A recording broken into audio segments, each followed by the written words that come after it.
এবারে যে খবরে চোখ রাখবো তা হলো ফের এসটিএফ এর জালে 2 জেএমবি জঙ্গি। মুর্শিদাবাদ থেকে ধৃত মাসিবুর রহমান এবং রাহুল আমিন। আবারও এসটিএফ এর জালে 2 জেএমবি জঙ্গি। মুর্শিদাবাদ থেকে মাসিবুর রহমান এবং রাহুল আমিন এদেরকে ধরা হয়েছে। সুজয় পাল রয়েছেন আমাদের সঙ্গে টেলিফোনে, বিস্তারিত তথ্য দেবেন।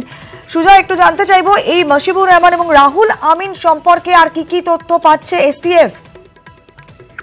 দেখো, কিছুদিন আগে জেএমবির 2 জঙ্গি আরিফুল এবং আসিফকে গ্রেফতার করা হয়েছিল এবং তাদেরকে জেরা করে যা নতুন তথ্য জানা যায় যে ভারতে জেএমবির যে প্রধান কৌসারকে ছিনিয়ে নেওয়ার পরিকল্পনা করছিল এই জঙ্গি সংগঠনটি, এবং সেই জন্যই কিন্তু আরিফুল এবং আসিফকে দায়িত্ব দেওয়া হয়েছিল।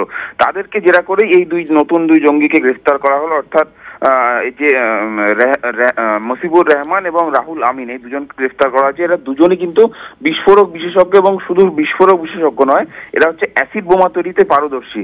এবং এদের কাছ থেকে এদের মুর্শিদাবাদ পুলিশের সাহায্য নিয়ে এদের মুর্শিদাবাদ থেকে গ্রেফতার করা হয়েছে এবং তাদের কাছ থেকে সেই ধরনের বেশ কিছু সামগ্রী পাওয়া গিয়েছে। অর্থাৎ অ্যালুমিনিয়াম, যে গুঁড়ো, সেলেথার এবং সালফিউরিক অ্যাসিড, এই 3 ধরনের পদার্থ পাওয়া গিয়েছে, যেগুলি মূলত এই বিস্ফোরক তৈরি অর্থাৎ যে অ্যাসিড বোম, সেই অ্যাসিড বোম তৈরিতে কাজে লাগে। এবং এরা জানিয়েছে কৌসারকে ছিনতাই করার জন্যই তারা এই পরিকল্পনা করছিল। অর্থাৎ একদিকে আরিফুল আসিফ যেমন তারা ছক করছিল কিভাবে তাকে ছানিয়ে নিয়ে পালিয়ে যাওয়া যায়, সেক্ষেত্রে তাদের প্রথম পছন্দ ছিল বিহার এবং দ্বিতীয় পছন্দ ছিল কলকাতা।